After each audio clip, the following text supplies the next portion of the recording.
एक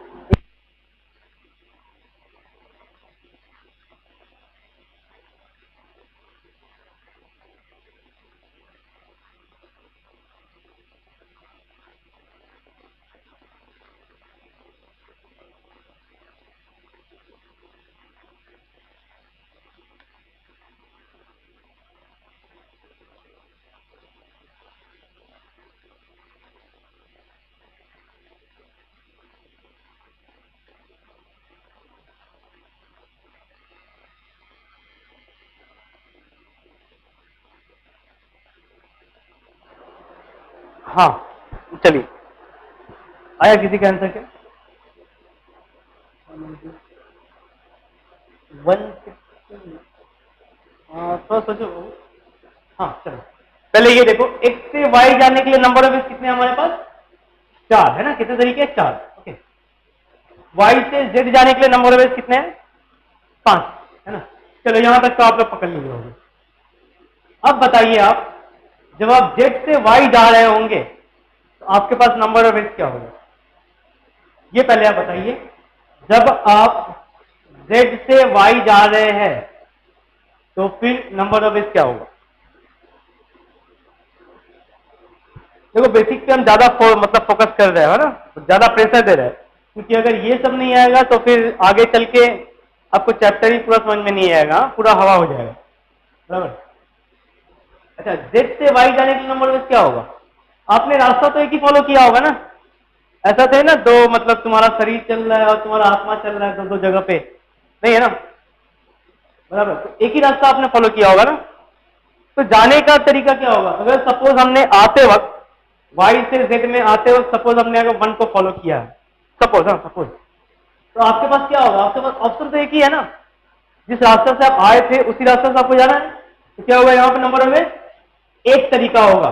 कितने होंगे? एक तरीका होगा। बराबर। सिमिलरली y से x जाने के लिए भी नंबर ऑफ क्या होगा? एक ही तरीका होगा। बराबर है।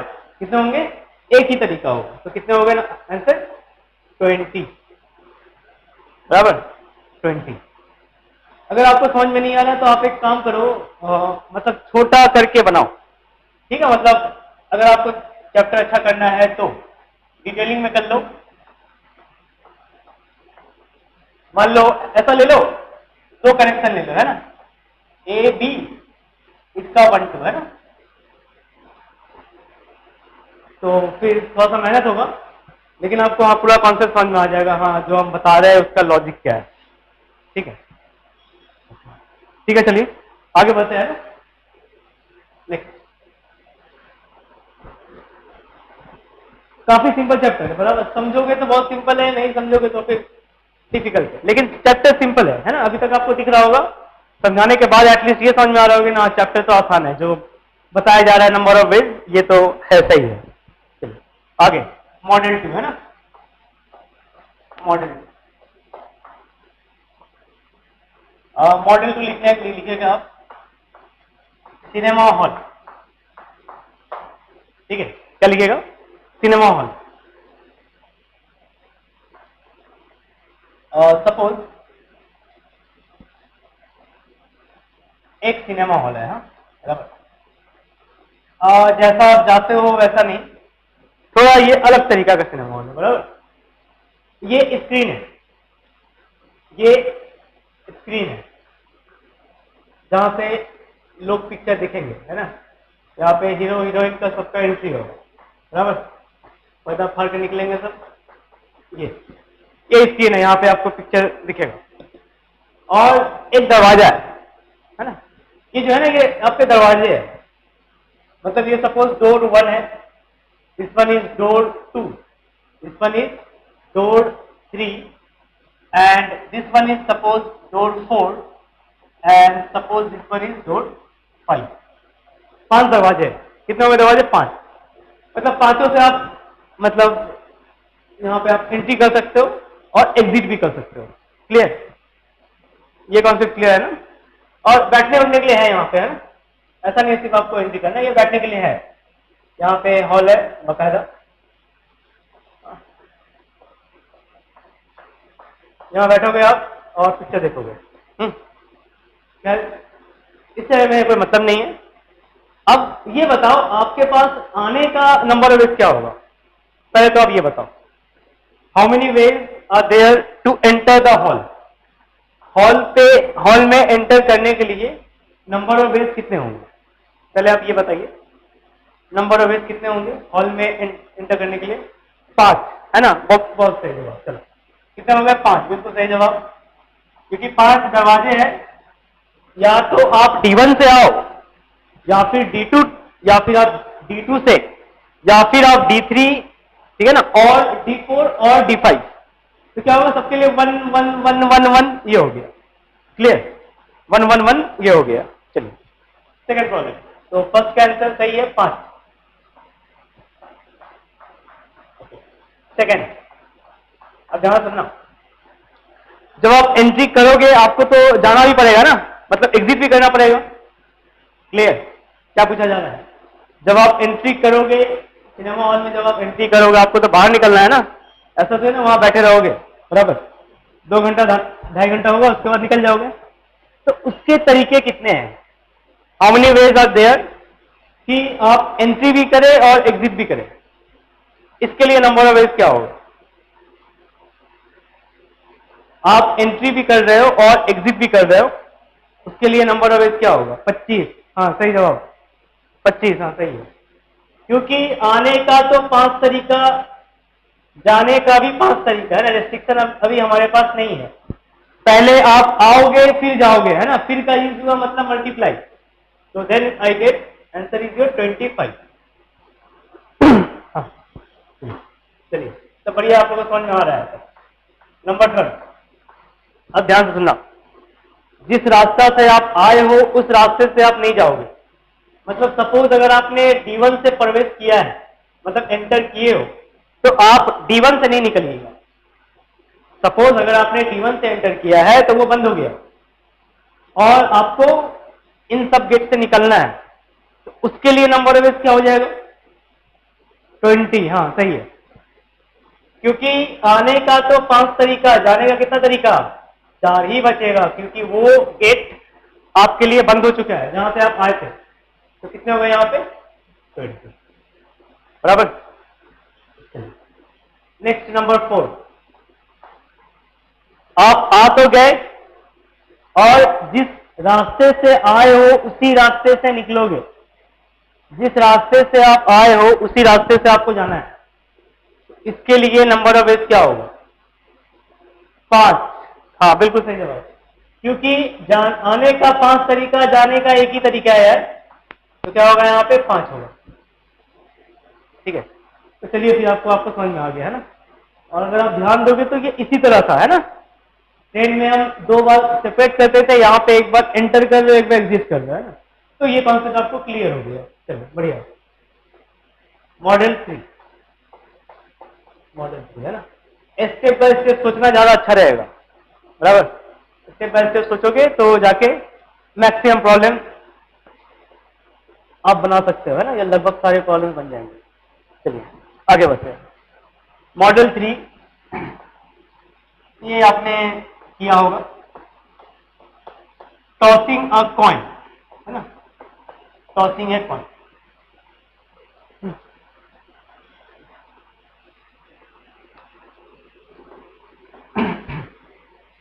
टॉसिंग ए कॉइन, ठीक है, थोड़ा समझने की कोशिश करना, ये आप जानते भी हो गए, है ना। अगर आपने सपोज एक कॉइन को टॉस किया, है ना, चलो यहां पे हम लिखते हैं नंबर ऑफ कॉइन्स टॉस, और यहां पे हम टेबल बनाएंगे नंबर ऑफ आउटकम्स, है ना, कितने आउटकम्स आ सकते हैं, ठीक है ना। क्या आएगा वो नहीं आए समझ में, बराबर। और यहाँ पे एस्ट्रोलॉजी आपको मतलब नहीं पढ़ाया जा रहा है, क्या आएगा वो नहीं, क्या क्या आ सकता है, बराबर, वो आपको पढ़ाया जा रहा है, ठीक है। कॉम्बिनेशन में वो सब पढ़ाए जाते हैं, क्या क्या पॉसिबिलिटी हो सकती है, तो सारे पॉसिबिलिटी को हम लोग लेते हैं, है ना, बराबर।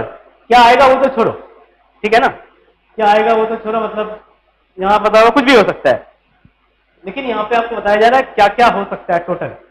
अगर सपोज आपने एक पॉइंट को टॉस किया, आपको दिख रहा होगा शायद, यहाँ पे दिख रहा है क्या, हाँ दिख रहा है। अगर सपोज आपने एक कॉइन को टॉस किया है ना, 1 कॉइन, बराबर, अगर आपने एक कॉइन को टॉस किया होगा तो क्या क्या मतलब पॉसिबिलिटी है? ऑब्वियसली मेरे पास या तो हेड आ सकती है या फिर टेल आ सकता है ना, दूसरा कुछ नहीं आ सकता है, यही हो सकता है ना। हाँ,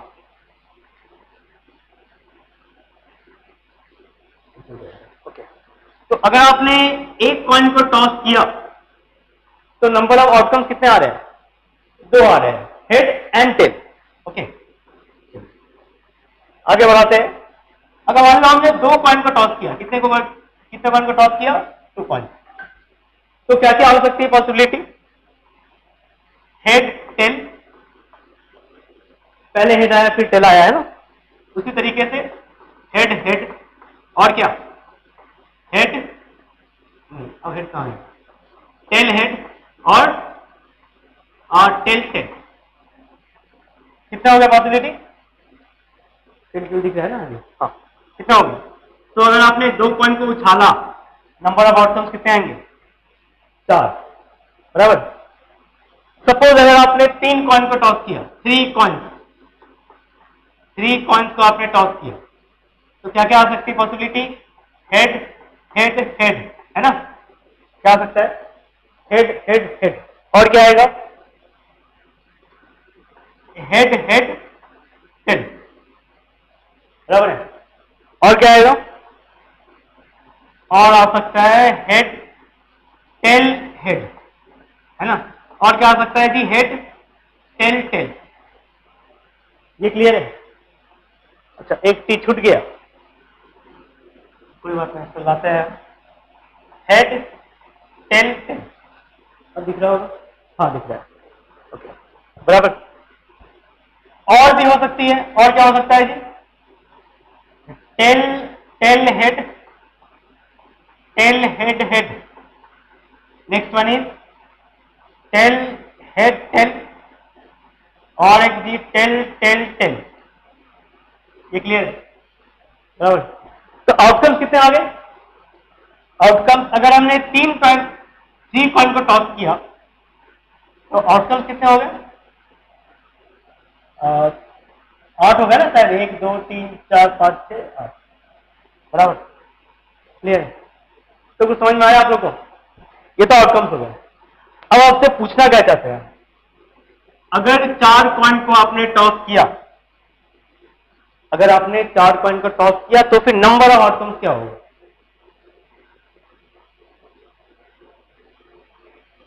लिख के नहीं करना, आपको पैटर्न देखना है, पैटर्न। 16 बता रहे हो? हाँ, 16 सही है। अगर आपने 4 को टॉस किया तो 16 आ गया। अगर मान लो आपने 10 कॉइन को टॉस किया होता तो नंबर ऑफ आउटकम्स कितने आते? अगर आपने 10 कॉइन को टॉस किया होता तो फिर नंबर ऑफ आउटकम्स कितने आते? अब थोड़ा सा नंबर बढ़ गया है ना, 2 की पावर 10, हाँ सही है, 2 की पावर 10 आएगा, बराबर, 2 की पावर 10।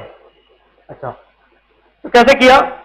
जैसे ये दिख रहा होगा आपको, 2 की पावर 1 में है, और 4 का मतलब क्या होगा जी? 2 की पावर 2 में है, इसका मतलब 2 की पावर 3 है, इसका मतलब 2 की पावर 4 है।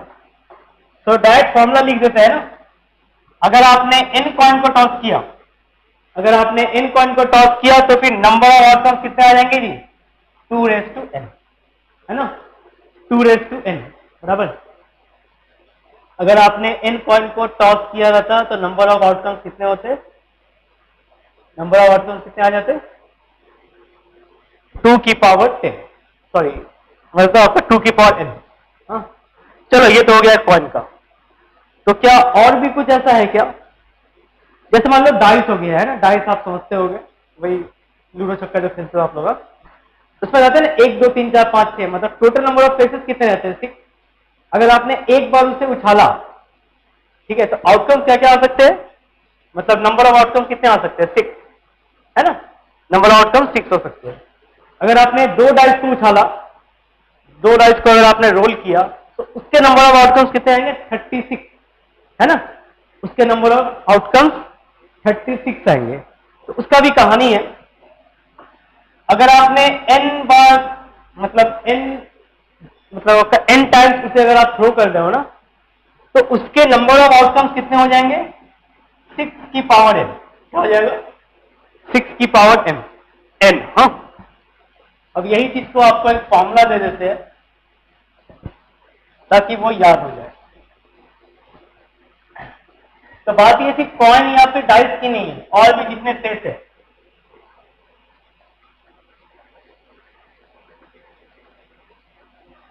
तो लिखिएगा आप, टोटल नंबर ऑफ आउटकम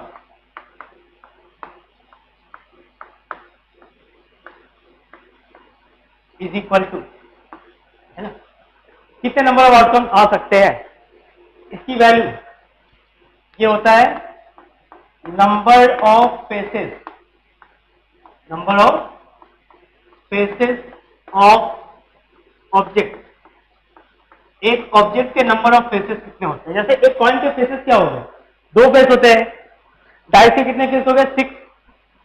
तो ये तो आप लिखिएगा ओवरऑल, पावर में क्या लिख दीजिएगा? Number of time it is throne. Number of time, एक बहुत ही कम बुक में मिलेगा ये सब। हाँ, number of time it is throne. Clear है? जितने बार आप उसे फेंकोगे। जैसे मान लो कोई ऑब्जेक्ट है, बराबर, उसके 4 फेस है। कितने फेस है जी? 4 फेस है ना। और आपने उसे उछाला, कितने बार उछाला? सपोज आपने इसे उछाल लिया 13 टाइम्स। कितने बार? 13 टाइम्स। 13 टाइम्स इसे उछाला या तुम्हारा रोल किया, तो नंबर ऑफ आउटकम्स क्या हो जाएंगे? नंबर ऑफ आउटकम्स क्या हो गया? अब तो आगे आपके पास फॉर्मूला है ना, तो क्या लिख दोगे भैया? 4 की पावर 13। 4 की पावर 13। क्लियर? ये तो हो गया कॉइन की, डाइस की। अब इसका एप्लीकेशन बहुत है ना। कभी प्रॉब्लम्स में आ जाएंगे एमसीक्यू के हिसाब से, या स्विचिंग लाइटिंग का ये सब केसेस है। चलो टाइम नहीं वेस्ट करके, हाँ, एक अच्छा प्रॉब्लम लेते हैं ना। सपोज आपके पास 10 ट्रू और फॉल्स प्रॉब्लम है, और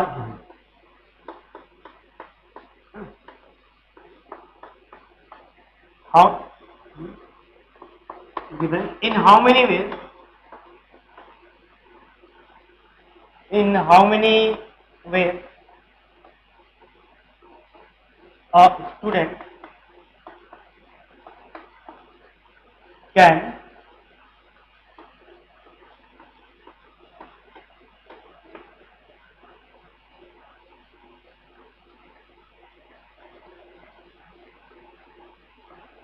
हाउ मेनी वेज के बाद एक काम करो, एक नंबर दे दो, है ना, इसमें कुछ पार्ट हम आपको पढ़ा देंगे। और student can answer the problem. मतलब एक स्टूडेंट, सपोज उसके पास क्या, 10 ट्रू और फॉल्स क्वेश्चन है। कितना तरीका से वो मतलब एक स्टूडेंट से आंसर कर सकता है, या फिर उसे अच्छे से लिखे अगर,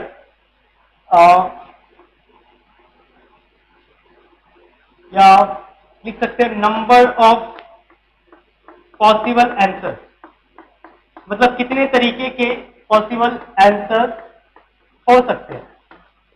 क्लियर है? कितने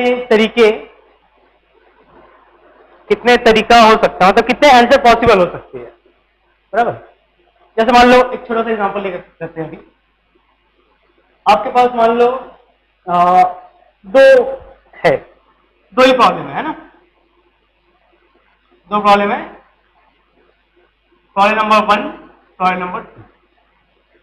ठीक है, तो पैटर्न आप देखिएगा, ध्यान से देखना, थोड़ा ध्यान से देखो क्या होगा यहाँ पे, क्या क्या पॉसिबिलिटी है। मतलब अगर मेरे पास एक सीट आया है ना, सीट आया, तो उसमें हम कितने मतलब आपका तरीके से लिख सकते हैं। क्या लिख सकते हैं?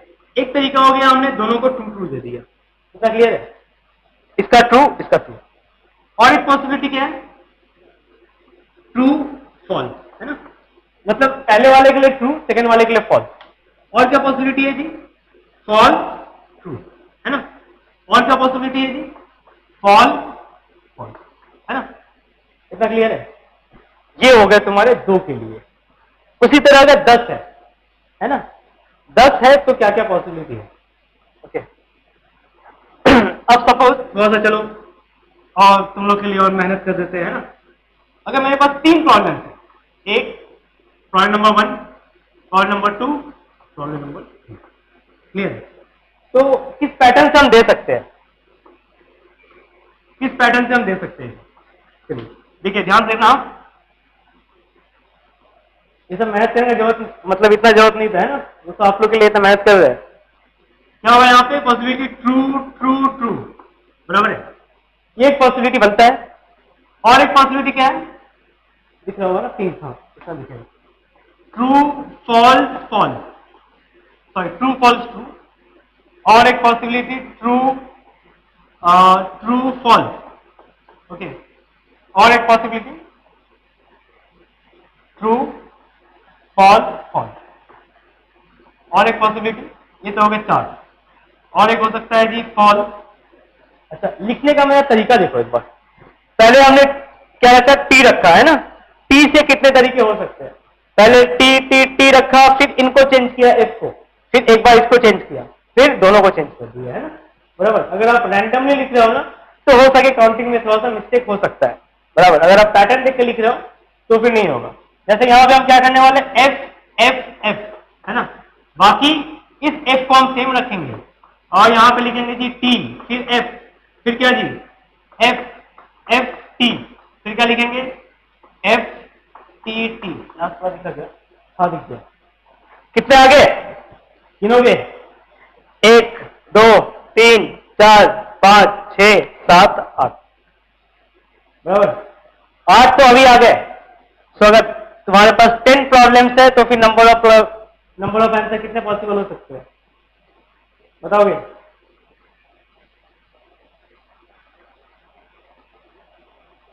आपको कुछ सिमिलरिटी नहीं दिखा क्या, इतना मेहनत हम किस लिए किया है, बेकार से नहीं किया इतना मेहनत। ये पैटर्न देखो और ये पैटर्न देखो जो लिखाया गया था 3 कॉइन्स का, देखो तो पैटर्न सेम है ना जी, पैटर्न सेम है।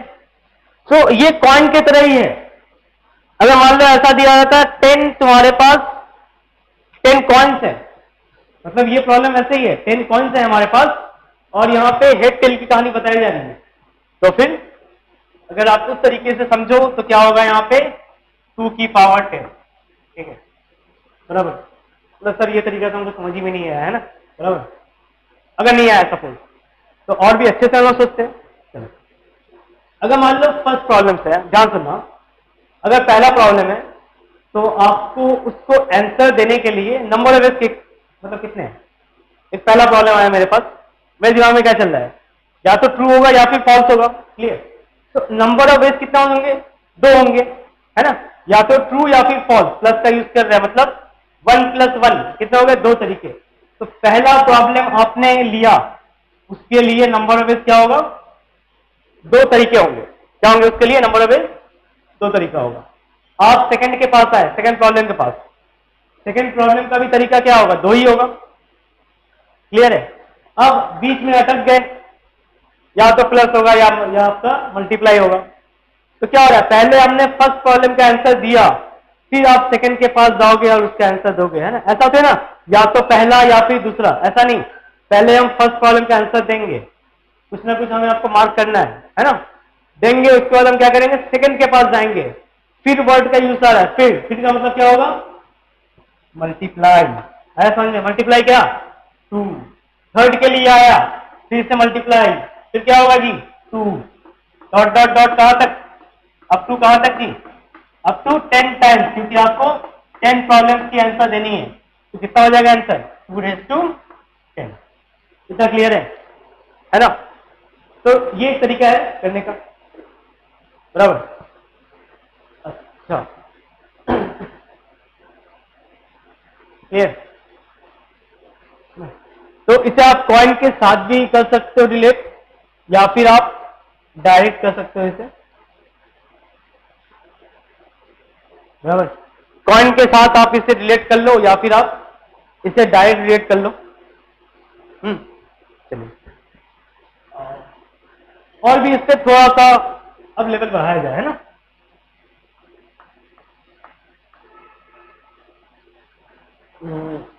अच्छा, जो आप आंसर दे रहे हो, है ना, इतना समझ में आ रहा है आपको, उसका एक पैटर्न ही सही होगा, बराबर है। मतलब 10 का, सपोज आपके पास मतलब 10 के 10 प्रॉब्लम सही हो जाए, है ना, क्या हो गया, 10 प्रॉब्लम ही सही हो जाए, तो उसके लिए क्या होगा, एक पर्टिकुलर पैटर्न रहेगा। अगर आपने उसको लिख लिया तो आपको मतलब 10 आउट ऑफ 10 मिल गया। अरे समझ में क्या मतलब क्या बताना चाह रहे हैं, उसका एक पैटर्न रहेगा मतलब सही आंसर का। सपोज वो टीचर उन्होंने सेट कर लिया, सेट क्या किया कि पहला का ट्रू सही है, इससे ट्रू मार्क किया होगा तो 1 मार्क दिया होगा। सेकंड का फॉल्स है, फिर फॉल्स है, फिर फॉल्स है, सपोज फिर ट्रू है, फिर फॉल्स है, ट्रू है, ट्रू है, कितने हो गए, 1 2 3 4 5 6 7 8 9 10, है ना। जिस बच्चे ने इस पैटर्न को लिखा होगा उसे क्या होगा, फुल मार्क्स उसे दिया गया होगा, ठीक है। इसका मतलब इसे हम लिख भी सकते हैं, this is the correct sequence, this is the correct sequence, है ना। जिस बच्चे ने ये सीक्वेंस लिखा होगा उसे फुल मार्क्स दिया गया होगा। अब मेरा प्रॉब्लम सुनना, तो नंबर ऑफ, सेकंड प्रॉब्लम ये बता रहे, number of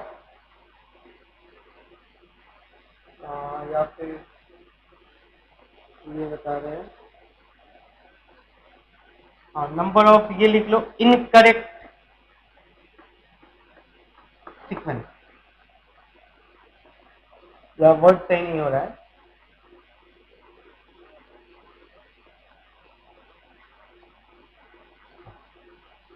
number of incorrect sequence लिख सकते हो, हाँ चलो सही है, तो समझ में आया होगा। इनकरेक्ट सीक्वेंस कितने होंगे, मतलब इसमें से अगर एक भी इधर से उधर हो गया ना, वो भी आपका क्या होगा, इनकरेक्ट सीक्वेंस। या फिर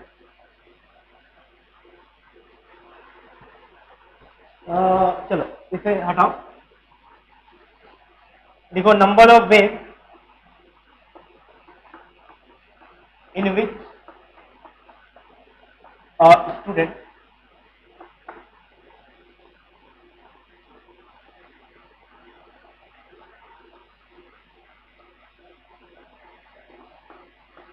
does not give the correct answer to all the questions। मतलब कितने तरीके होंगे, कितने तरीके होंगे कि वो स्टूडेंट आपका करेक्ट, मतलब सारे प्रॉब्लम्स उसने मतलब करेक्ट नहीं किए होंगे, ठीक है, सारे प्रॉब्लम्स उसने करेक्ट नहीं किए होंगे, मतलब कहीं ना कहीं चुका होगा, या तो उसने एक गलत किया होगा, या 2 गलत, या फिर 3, या फिर 4, या 5, या फिर 6, या 7, या 8, या फिर 9, या फिर 10, है ना, बराबर है। मतलब ऐसा हो सकता है पॉसिबल, उसने 9 करेक्ट दिया, 9 उसने सही दिया, एक उसने गलत दे दिया, एक क्या दिया उसने, गलत। या फिर ये भी पॉसिबिलिटी हो सकता है कि ना उसने 5 गलत दिए डब्लू एंड 5 सही दिए, या फिर ऐसा भी हो सकता है उसने 0 करेक्ट दिए, साथ में 10 के 10 सवाल के जवाब गलत दे दिए, तो उसके नंबर ऑफ वेज क्या होगा, बताओगे, उसके नंबर ऑफ वेज क्या होगा, नंबर ऑफ वेज क्या होगा उसका, सिंपल है, सोचो थोड़ा सा।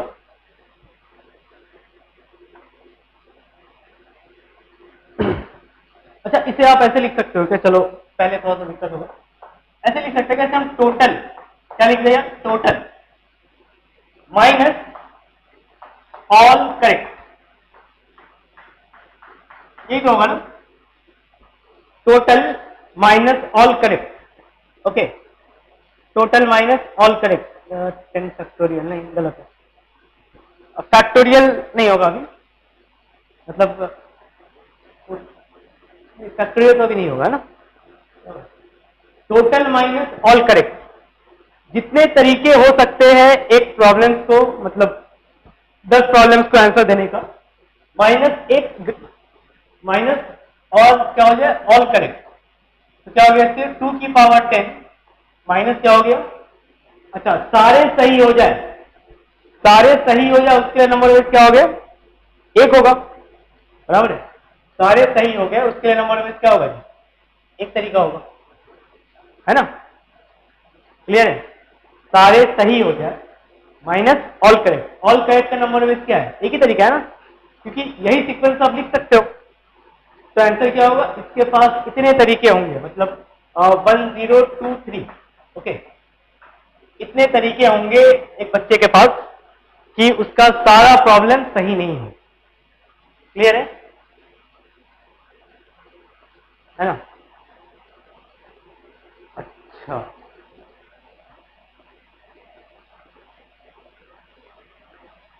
बस एक लास्ट है ना, ये करवा देते हैं, फिर अगले लेक्चर में कंटिन्यू रखेंगे। At least one correct,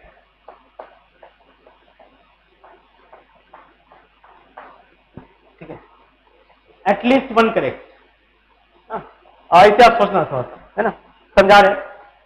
at least one correct का मतलब क्या है, एटलीस्ट वन समझता ना, कम से कम एक, मतलब इसके अंदर बहुत सारा आएगा, या तो एक करेक्ट हो जाए, अच्छा जब हम यहाँ पे एक करेक्ट लिख रहे हैं इसका मतलब 9 गलत है, ठीक है ना, या तो एक हो जाए आपका सही, या फिर 2 सही हो जाए, मतलब 2 करेक्ट आंसर, या फिर 3 सही हो जाए, है ना, या फिर डॉट डॉट डॉट कहां तक आ जाए, 10 करेक्ट हो गए, बराबर है, क्लियर, ये पॉसिबिलिटी हो सकती है एक सही। अब इसका साइमल्टेनियसली मतलब क्या है, एक सही का मतलब 9 गलत, है ना। चलो ये भी हम लिख देते हैं, तुम लोग बोलोगे चलिए तो भूल ही गए, है ना, इसके साथ ये लिख दिया 8W 7W, W मतलब रॉन्ग है ना, और यहाँ पे भैया 0W, बराबर है। अब देखो इतने सारे केसेस है, इतने सारे केसेस है मतलब उसे काउंट करना काफी डिफिकल्ट है, आ रहा है समझ में ना। चलो एक करेक्ट का तो हम मतलब कर भी लेंगे किसी तरह से, 2 करेक्ट का काफी डिफिकल्ट हो जाएगा, बराबर है, 2 करेक्ट 8 रॉन्ग, बहुत सारे हो जाएगा ना, आप समझ पा रहे हो ना, ये करेक्ट सीक्वेंस है उसके हिसाब से आप सोच लो, सजाना हो जाना, फिर 3 फिर 4 फिर 5 फिर 6 फिर 7 फिर 8 फिर 9 फिर 10, काफी डिफिकल्ट है। तो हमने थोड़ा सा अलग सोचा, हमने क्या सोचा कि जो टोटल होता है कोई भी सामान का, है ना, टोटल मतलब सारे नंबर ऑफ वेट, है ना, बराबर, टोटल नंबर ऑफ वेट, चाहे वो सही हो चाहे वो गलत हो, उससे कोई मतलब नहीं है। इसमें ये तो मानते होंगे आप इसमें 2 ही बात हो सकती है, या तो एक पॉसिबिलिटी है नन इज करेक्ट, एक भी सही नहीं, बराबर है, plus at least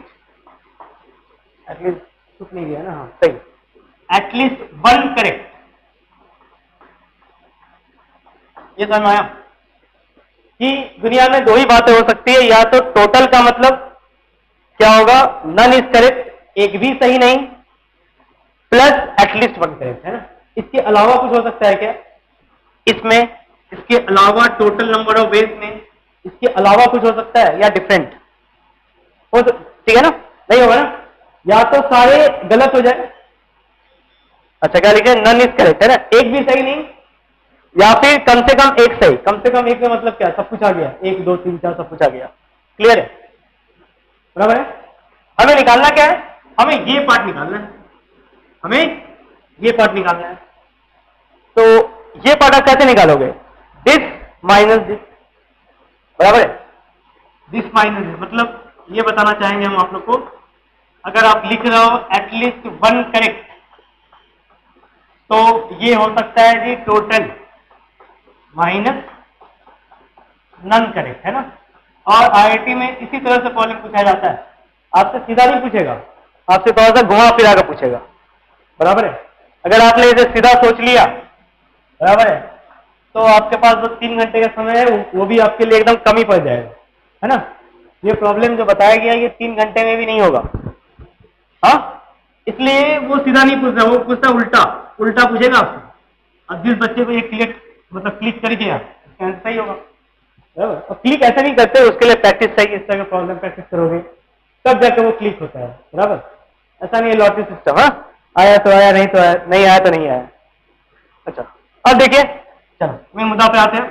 total, total means total तो हमें पता है, ये तो अभी पढ़ के हम लोग थक गए। 2 की पावर 10 है ना, कितने हो गए जी? 2 की पावर 10 माइनस नन करेक्ट।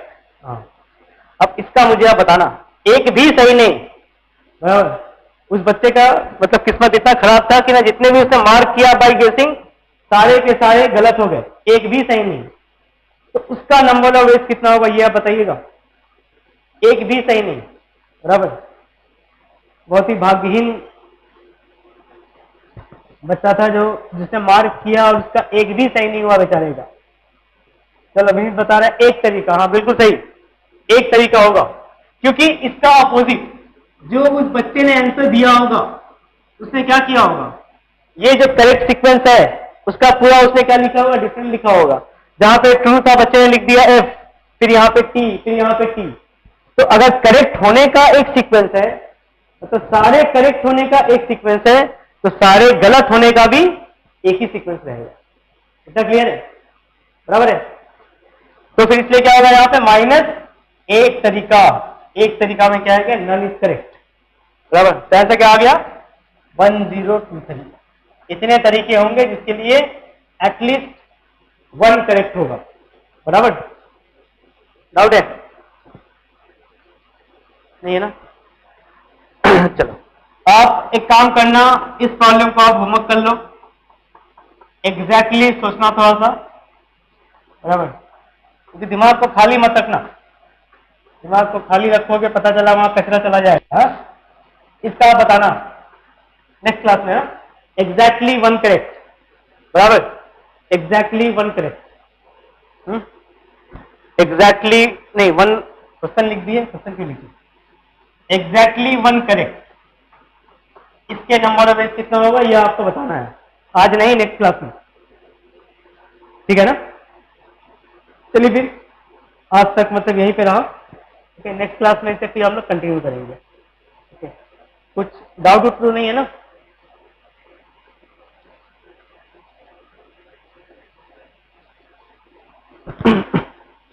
चलिए ठीक है, फिर मीटिंग अभी एंड करते हैं ना। ओके चलिए ठीक है भाई।